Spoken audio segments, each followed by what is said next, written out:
Mbak Imong ini langsung kayak bikin story seperti itu. Nah, dari netizen ini banyak sekali yang... Hola netizen yang tercinta. Sidang perceraian Mbak Imong dan Paula Verhoeven kembali digelar pada Rabu 30 Oktober 2024 di Pengadilan Agama Jakarta Selatan. Namun Paula tidak hadir di persidangan dan hanya diwakilkan oleh kuasa hukumnya Alfon Kurnia Palma. Sementara itu, Mbak Imong terlihat hadir didampingi kuasa hukumnya Fahmi Bahmid. Sidang kali ini beragendakan pembacaan gugatan oleh Mbak Imong. Namun suasana persidangan sempat memanas. Awalnya, kuasa hukum Paula meminta agar sidang dilakukan secara online, terlebih untuk agenda yang tidak terlalu penting. Selain itu, ia juga meminta agar sidang ditertibkan lantaran merasa masalah yang dibahas sudah terlalu melebar kemana-mana. Pada kesempatan itu, Alfon juga meminta majelis hakim agar memberikan perintah kepada Mbak Imong untuk tidak membatasi Paula bertemu dengan anak-anaknya. Majelis hakim pun mengagendakan kalender sidang online. Namun, Fahmi Bahmid selaku kuasa hukum Mbak Imong memberikan interupsi dan meminta agar sidang digelar secara offline. Sementara itu, kuasa hukum Paula menilai sidang perceraian tersebut sudah dijadikan kontestasi, sehingga ia merasa hal tersebut akan berdampak terhadap anak-anak Paula dan Mbak Imong. Namun, tanggapan Alfon tersebut langsung disanggah oleh kuasa hukum Mbak Imong. Perdebatan pun terjadi antara kuasa hukum Paula dengan Fahmi Bahmid. Kuasa hukum Paula pun langsung menanggapi interupsi dari Fahmi Bahmid tersebut, sehingga membuat suasana persidangan memanas. Fahmi Bahmid pun menjelaskan keberatan kliennya jika sidang digelar secara online. Fahmi Bahmid menyebut Mbak Imong ingin terus menghadiri persidangan secara offline. Nah, gimana nih menurut netizen yang terhormat? Silahkan berkomentar ya. Dulu aku tahu Paula itu memang karena Baim. Ya, dia menikah sama Paula dan di situ aku tahu kalau Paula itu adalah supermodel. Dari situ aku suka karena tinggi, karena dulu aku cita-cita pengen punya anak tuh tinggi gitu ya. Dia tinggi, cantik, pokoknya ya model gitu ya, nggak ada kurangnya. Hari demi hari dari awal nikah itu aku mulai berpikir, kok dia dandanan ya, nggak dandan, kok bajunya begitu, kok begini, kok begitu. Banyak sekali di kepala ini. Cuman ya kan aku nggak tipe kayak kalian ya langsung bikin komen atau apa, enggak, cuman diperhatikan aja gitu. Ternyata ya memang tidak ada dukungan untuk dia berdandan. Ketika berdandan dibilang kayak Shinchan, kayak topeng. Biasanya perempuan tuh kalau terbunuh karakternya itu kayak nggak bisa apa-apa. Kan aku ngalamin ya dulu harus berbaju panjang terus. Jadi ketika lepas dari ketoksikan ini, aku tuh kayak gamang. Dari mana ya mau mulai? Modis tuh kayak gimana ya? Mode sekarang yang lagi hit apa ya, itu nggak tahu. Jadi bener-bener dari awal lagi mikir lagi ke belakang. Dulu tuh aku bajunya seperti apa, penampilannya seperti apa. Untung gampang, aku hanya t-shirt dan jeans gitu ya cirinya. Nah kalau kayak Paula ini memang dia tuh model ya. Jadi kalaupun dia nggak dandanan ya mungkin aku berpikirnya gini, kali capek ya setiap hari dandan, jadi ketika nggak show ya dia gitu. Aku berpikirnya seperti itu. Ternyata sekarang baru ketahuan kalau ya seperti ini. Kasihan ya. Jadi apapun, kalau benar pun misalnya dia itu ada kesalahan, kalau aku sih tetap dukung Paula. Kenapa? Karena aku juga tahu perjalanan Baim kayak apa, tahu banget di lokasi syuting aku juga beberapa kali ketemu. Jadi tahu banget lah.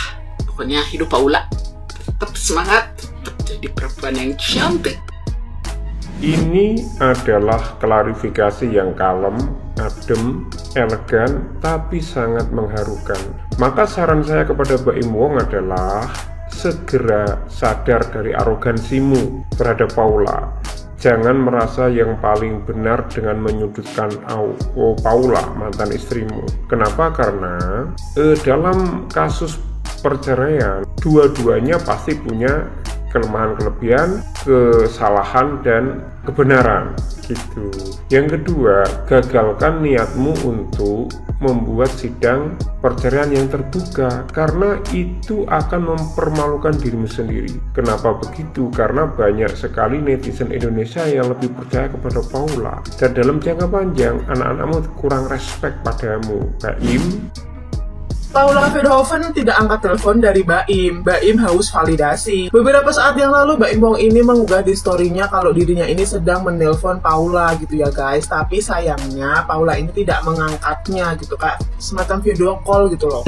Baim ini bukan tanpa alasan menelpon Paula gitu ya guys. Baim ini bersama Kiano ini sedang mau menelpon atau video callan bareng sama Kenzo yang sedang bareng sama Paula gitu loh. Tapi sayangnya Paula ini tuh tidak mengangkatnya gitu loh guys. Mungkin Paula ini lagi jalan-jalan sama Kenzo, kalau enggak lagi kerja gitu loh guys. Nah, karena Baim Wong ini tuh mengupload hal semacam ini di story gitu ya guys, respon dari netizen ini pun beragam gitu. Banyak sekali netizen ini yang berspekulasi kalau Baim Wong ini tuh sangat haus validasi gitu loh. Seperti yang kita ketahui gitu ya guys ya, beberapa saat yang lalu Baim Wong ini kan disangkanya itu menjauhkan anak-anaknya dari Paula gitu. Dan beberapa saat yang lalu juga Paula ini memberikan klarifikasinya tentang perselingkuhan yang katanya Paula ini tidak ada atau tidak terjadi gitu loh guys. Nah, setelah dua hal tersebut, Baim Wong ini langsung kayak bikin story seperti itu. Nah, dari netizen ini banyak sekali yang berspekulasi kalau Baim Wong ini haus validasi gitu loh guys. Kalian sadar nggak perceraian mereka itu lancar banget, gak ada hambatan sama sekali, tiba-tiba ketok palu dan udah cerai aja. Terus pembagian hak asuh dan itu jatuh kepada Baim gitu. Itu lurus aja ya, nggak ada yang naik banding, nggak ada yang Paulanya nggak ada banding ngajuin hak asuh juga. Di sini aku berpikir dan aku teringat sama perkataan Marshanda yang dimana dulu pas Marshanda sama Ben Kasyafani mau cerai, itu kan mereka ada pengacara masing-masing. Nah, pengacara dari Ben Kasyafani ini siap mengeluarkan hal-hal kotor yang ada di Marshanda, dan pengacara Marshanda ini siap mengeluarkan hal-hal yang negatif dari kubunya Ben Kasyafani. Jadi si Marshanda ini berpikir kalau misalnya kok jadi gini, kan dia mau cerai aja, nggak mau yang berantem kayak gitu. Cuman kalau misalnya udah di ranah hukum, apalagi kita udah ada yang handle, pengacara yang handle, itu pasti bakalan ada salah ada benar gitu. Nah, akhirnya si Marshanda ini tidak mau banyak bacot lah, ibaratnya dia tidak, ya udah gitu, kalau misalnya Ben Kasyafani ini yang dapat hak asuh, dia nggak mau naik banding, dia biarin aja. Itu bukan karena dia nggak sayang sama si Shena, melainkan dia tidak mau anaknya suatu saat nanti ketika gede dia ngelihat jejak digital emak sama bapaknya yang ribut-ribut, yang yang ngeluarin keburukan, bapaknya ngeluarin keburukan, mamanya ngeluarin keburukan gitu. Jadi si Marshanda ini menjauhi hal itu, makanya dia tidak naik banding gitu loh untuk hak asuh. Akhirnya ya udah dibiarin cerai, yang penting ketok palu, hak asuh diambil sama Ben Kasyafani secara hukum. Nah, di sini menurut pandangan aku, Paula itu sama juga melakukan hal yang sama. Dia nggak mau anaknya itu beranggapan mamanya jelek, bapaknya jelek. Dia nggak berusaha menjelekkan bapaknya gitu. Makanya dia iya-iyain aja ketika cerai kemarin. Nah, sampai akhirnya goreng lagi kan kalau misalnya dia berselingkuh.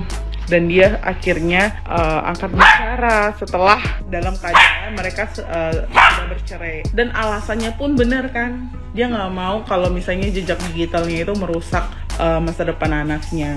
Jadi menurut aku kalau misalnya hak asuh dia di Baim itu bukan berarti Paula salah. Kalau misalnya juga hak asuh anak-anak di Paula bukan berarti Baim juga salah, ngerti nggak sih? Jadi kayak mereka itu meminimalisir, si Paula ini meminimalisir terjadi perkelahian. Intinya udah cerai aja. Nah kan setelah cerai, setelah bener-bener udah selesai, udah dinyatakan janda, cerai, dia baru angkat bicara begitu. Kalau ditanya aku pro sama siapa atau sama siapa, aku nggak tahu cerita aslinya ya, yang aku lihat aja. Cuman aku agak risih juga sih, kayak misalnya kita kan lagi kerja, tiba-tiba kayak, aduh gue nggak suka drama deh intinya gitu. Dah, sekian dulu, bye-bye.